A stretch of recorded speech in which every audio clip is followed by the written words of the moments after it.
네, 주안의 만나 11월 14일 화요일 묵상을 함께 나누도록 하겠습니다. 오늘 말씀은 여호수아 9장 16절에서 27절까지의 말씀으로요, 하나님께 속하게 된 기브온이라고 한 제목으로 함께 묵상을 나누도록 하겠습니다. 자, 오늘 본문에서는 거짓으로 조약을 맺었지만 결국 하나님께 속하게 된 기브온에 대해서 함께 보게 됩니다.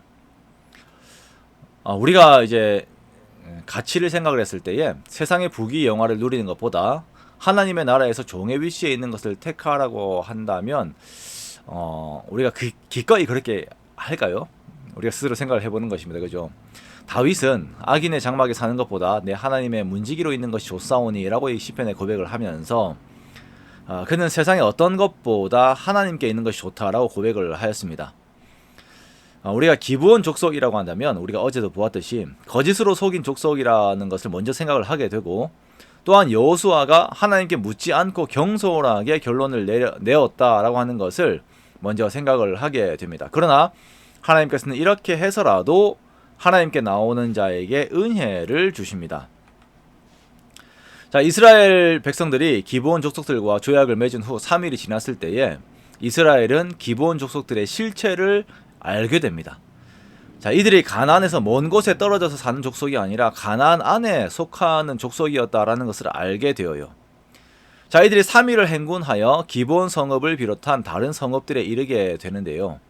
자, 이 성읍들을, 이스라엘 백성들이 성읍들을 만났는데 이 이스라엘 백성들이 이 아는 사람들인 거예요. 기브온 지난주에 왔던 그 사람들은 아닌가. 이 기브온 성읍이 가나안 안에 속해 있는 것을 보면서 어떻게 할 줄을 모릅니다. 성읍을 치지를 못해요.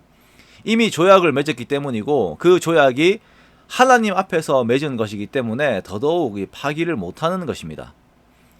자, 이것은 명백하게 리더십들의 실수이죠. 하나님께 묻지 않고 자신들의 판단으로 조약을 맺어버린 결과가 이렇게 나오게 된 것입니다. 그러자 회중들이 이 결정을 한 족장들을 원망해요. 이렇게 이스라엘 가운데 내분이 일어나게 됩니다. 기브온의 속임수는 이스라엘에게 이러한 위협이 되었습니다. 내분이 일어났습니다. 야, 하나님께서 가나안의 모든 족속들을 멸절하라고 하셨는데 우리가 그 말씀에 순종하지 못하였으므로 우리가 화를 당하지 않겠느냐라고 하는 불안감이 공동체 안에 머물게 되는 것이죠. 당연한 것입니다. 자, 이러한 상황, 이 위기의 상황에서 결정을 해야 하는데 족장들은 하나님 앞에서 맺은 조약을 우선시합니다. 자, 그리고 신명기에서 말씀하신 것처럼 이 기브온 족속들을 이스라엘을 위하여 섬기는 자의 위치에 두어서 나무를 패며 물을 깃는 자들, 즉 이스라엘을 위한 종의 자리, 그 노예의 자리에 있게 합니다.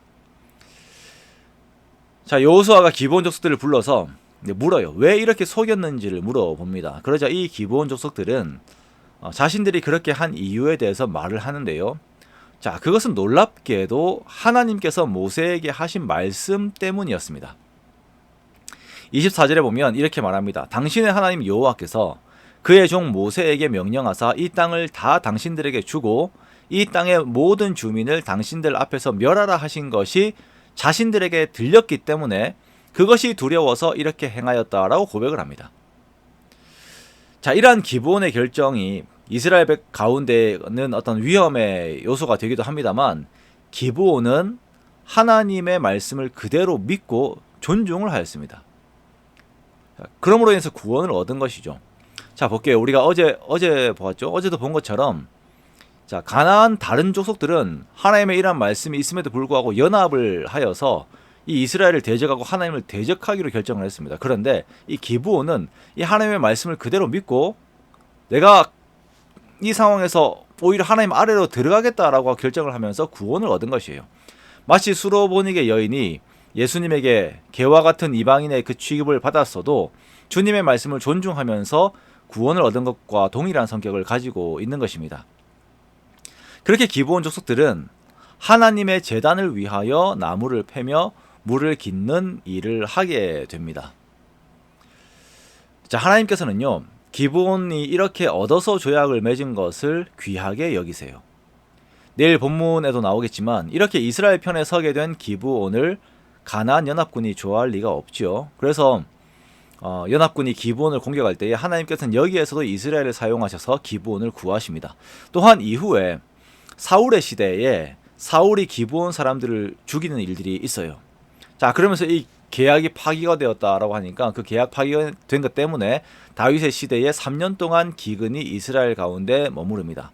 그래서 이제 그때 다시 다윗이 그 기브온 사람들에게 사울 사람들을 갖다 넘겨주죠. 그렇게 하면서 이렇게 이 일들이 마무리가 됩니다. 자, 이렇게 하나님께서는 기브온이 하나님을 존중하여서 구원을 구하는 이 태도를 귀하게 여기셨고, 이렇게 맺어진 그 조약을 귀하게 이제 여기셨습니다. 자, 우리가 신앙적인 태도를 보면서 기브온을 바라보면서 이제 배울 점이 하나 있는데, 그것은 바로 절박함, 하나님 앞에서의 절박함입니다. 하나님을 대적하지 않고 원망하고 막 그런 것이 아니라 오히려 하나님 앞에 적극적으로 나아가면서 구원을 구하고 구원을 얻는 이 모습이 올해 우리들에게 더욱더 이렇게 있어야 할 것입니다. 우리가 올해 더욱더 하나님을 인정하고 하나님을 존중하면서 하나님 앞에 더욱 간절함으로 나아가는 우리가 되기를 원합니다.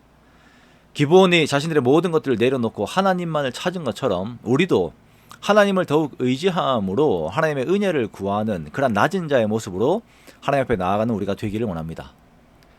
라합이 하나님을 찾은 것처럼, 기브온이 하나님을 찾은 것처럼 우리 역시 하나님을 향한 간절한 마음을 가지고서 하나님 앞으로 나아감으로 인하여서 올 한 해 정말 하나님의 은혜 안에 더욱 깊이 거하게 되는 우리 모두가 되시기를 주님의 이름으로 축원합니다.